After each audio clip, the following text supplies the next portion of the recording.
চরকি ও হইচই গত বুধবার মুক্তি পেয়েছে রায়হান রাফির তুফান সিনেমা। একই দিনে প্রকাশ আসে একই নির্মাতার ওয়েব সিরিজ মায়ার মুক্তি খবর। ওই দিনই সন্ধ্যায় পরিমণি ও মুস্তাফিজ নূর ইরমানের রঙিলা কিভাবে এর অফিসিয়াল পোস্টারে মাতালেন। থ্রিলার প্রেমীরা কুসুম শিকদার জানিয়ে দিলেন তার শর্তে জমা সিনেমা পূজা আলোর মুখ দেখবে। এদিকে আরেক তরুণ নির্মাতা নাহিদ হাসনাতের অ্যান্ড কাউন্টার মুক্তি পাচ্ছে আজ। শুধু ওটিটি প্ল্যাটফর্মই নয়, গত 3/3 ইউটিউবে মুক্তি পেয়েছে 20টির বেশি নাটক। সব মিলিয়ে আভাস পাওয়া যাচ্ছে সংস্কৃতি অঙ্গন শীঘ্রই ঘুরে দাঁড়াবে। আগস্টে ওয়েব সিরিজ রঙিলা কিতাব মুক্তি কথা ছিল, কিন্তু রাজনৈতিক পরিস্থিতির কারণে মুক্তি দেওয়া থেকে সব সরে আসে। প্রযোজনা প্রতিষ্ঠান এখন অক্টোবরে সিরিজটি মুক্তি দেওয়ার পরিকল্পনা করছে। হইচই ও পরিচালনা অন্যতম বিশ্বাস জানান, এখন দেশের রাজনৈতিক ঘটনার সঙ্গে যুক্ত সাধারণ মানুষ। মানসিকভাবে সেদিকেই দর্শকের মনোযোগ। তবে অক্টোবরে অস্থিরতা কেটে যাওয়ার আশা ব্যক্ত করে অন্যতম বলেন, আমরা চাই পরিস্থিতি শান্ত হোক, মানুষ আবার কন্টেন্ট দেখার মতো অবস্থায় আসুক।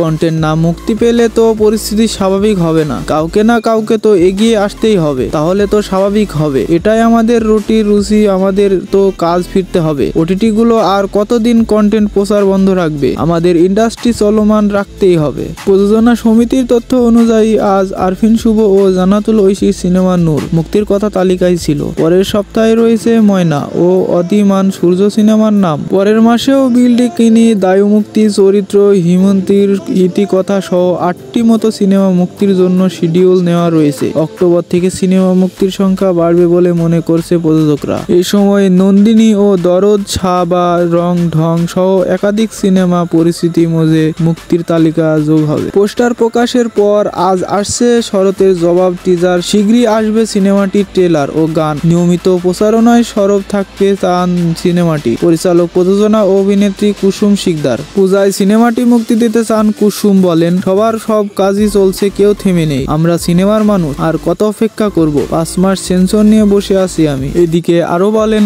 আমি আশাবাদী আগামী অক্টোবর মাস থেকে পরিস্থিতি স্বাভাবিক হবে, দর্শক আবার হলমুখী হবে, তাদের সিনেমাটি দেখাতে চাই। এদিকে মুশারফ করিম ও পার্নু মিত্র অভিনীত বিল্ডিকিনি সিনেমার পরিচালক ফজলুল কবির বলেন, 10ই অক্টোবর আমরা ডেট নিয়েছি, কিন্তু দেশের এই পরিস্থিতিতে সিনেমার কোনো মার্কেটিং করতে পারছি না। মানুষ এখন কি সিনেমা দেখবে? সিনেমা হলও তো বন্ধ, হয়তো কিছু সময় পিছিয়ে দিতে পারি। 2 সপ্তাহ ধরে ইউটিউবে ট্রেন্ডিং এ ফিরতে শুরু করেছে নাটক। বর্তমানে ট্রেন্ডিং এ রয়েছে BCS, অন্যরকম প্রেম, বিনিশতের প্রেম, কাপল ক্যাম্পাস সহ একাধিক নাটক। জানা যায়, বড় বাজেটের নাটকগুলো মুক্তি দিতে ভরসা পাচ্ছেন না প্রযোজকেরা। জুলাই মুক্তির কথা ছিল ঈদ নাটক বিউটি কুইন এর। বিরতি দিয়ে নাটকটি গতকাল মুক্তি পেয়েছে চ্যানেল আই প্রাইমে। ঈদে একসঙ্গে 3টি নাটকের জুটি হন খায়রুল বাশার ও তানজিন তিশা। নাটকের অভিনয় শিল্পী বাশার বলেন, সম্প্রতি পরিস্থিতির কারণে স্পন্সর সহ বেশ কিছু জটিলতা মুক্তি পায়নি, এখন সেগুলো মুক্তি পাচ্ছে। সব জটিলতার কেটে নাট্য অঙ্গনে কর্মস্থান ফিরুক, সেটাই কামনা করছি। তো ভিউয়ার্স,